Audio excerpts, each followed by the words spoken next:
Hey guys, welcome back to our channel. In this video, I'll be showing you the procedure to use Fashion Nova coupon codes, or you can apply at the checkout. So basically what you could do is whenever you have such a gift card or coupons, you could use it in order to get certain amount of discount at the checkout process as well. So for that, all you need to do is launch open Fashion Nova app onto your device, after which you want to make sure to go ahead and start exploring the items, or you could start adding items to your cart. You just want to make sure to go ahead and select the items that you want to buy.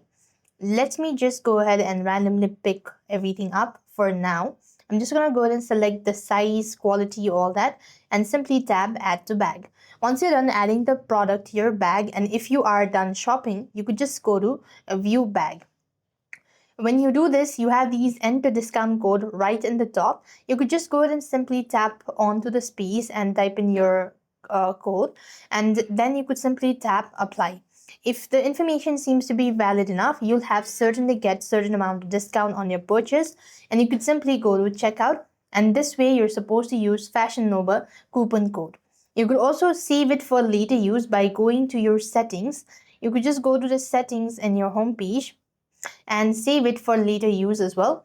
And that is how you're supposed to use Fashion Nova coupon codes. With that being said, we've completed our steps. Thank you for watching. See you in the next video.